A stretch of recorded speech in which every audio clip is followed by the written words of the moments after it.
tell me that I'm never. Halo semua, salam sejahtera Malaysia, tuan-tuan dan puan yang amat dihormati. Terima kasih kerana terus setia dan bersama di dalam channel ini.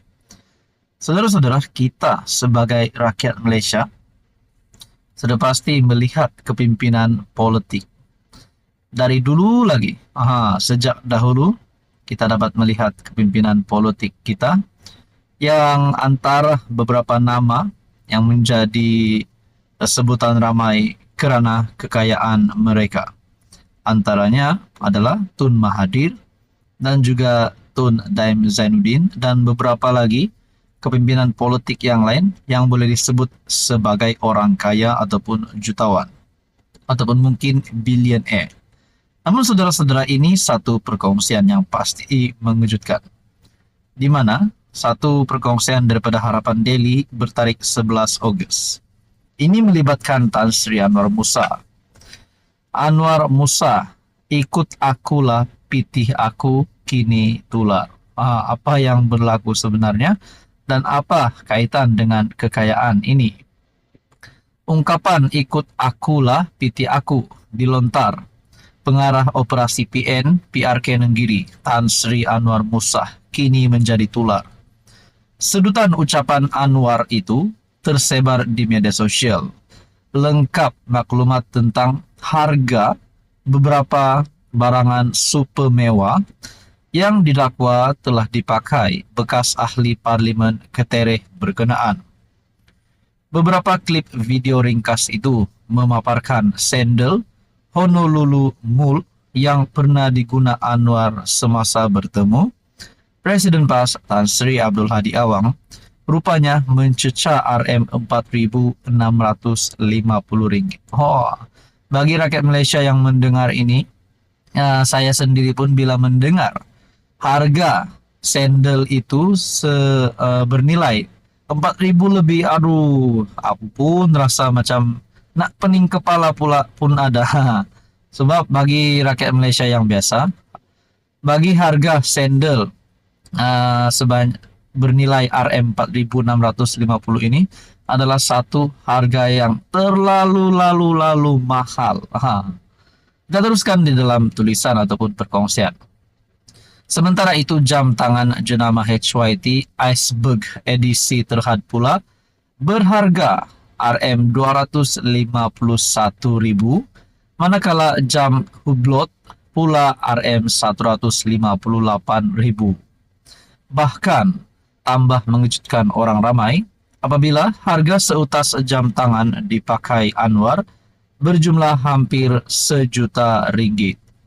Baru-baru ini pula heboh diperkatakan warganet apabila Anwar menggayakan jersey Hugo Boss lengkap seluar berwarna hijau yang dikatakan berharga RM1.500. Saudara-saudara, kalau perkara ini benar, perkongsian ini benar, adakah Anwar Musa adalah ahli politik yang paling kaya di Malaysia pada ketika ini, mengalahkan kekayaan Daim Zainuddin, mengalahkan kekayaan Tun Mahathir, dan mungkin semua pemimpin politik di Malaysia yang pernah dicop sebagai kaya? Jadi saudara-saudara, apa komen Anda berkaitan dengan isu ini? Halo semua, salam sejahtera Malaysia. Selamat datang ke channel Fels Lifestyle. Tuan-tuan dan puan yang amat dihormati.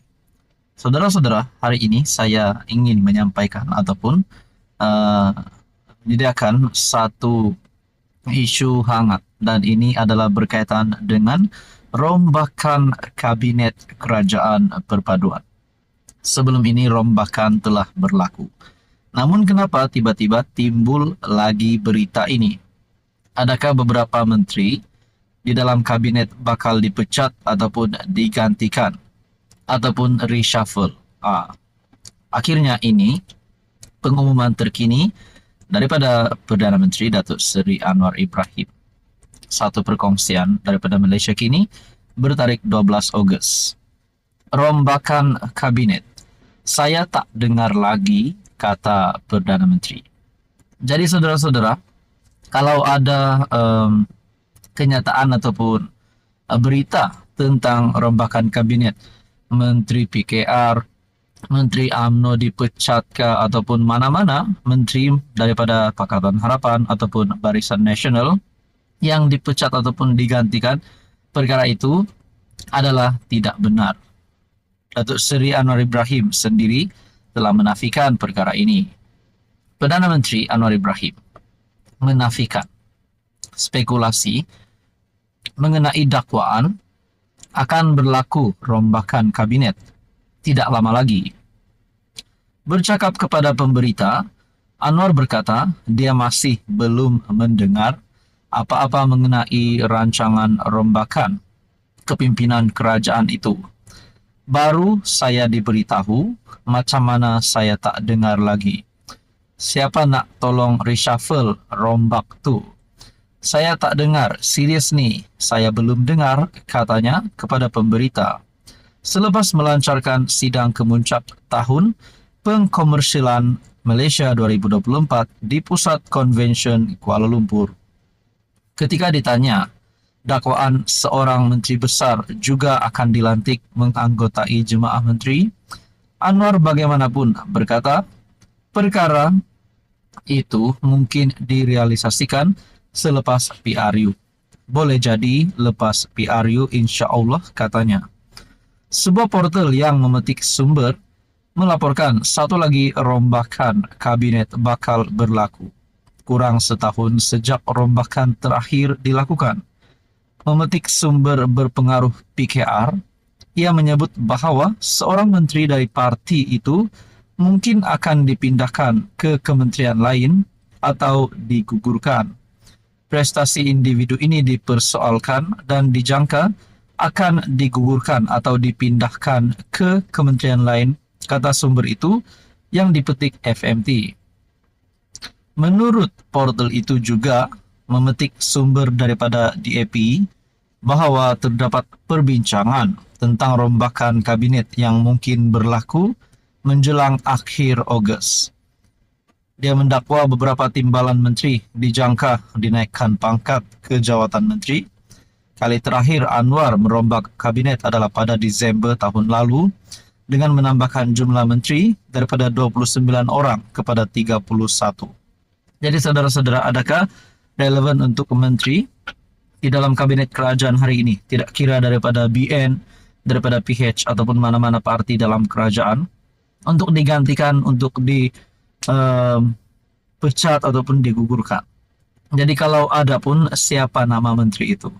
Jadi saudara-saudara, apa komen Anda berkaitan dengan ini? Teruskan bersama di dalam channel ini untuk info yang seterusnya.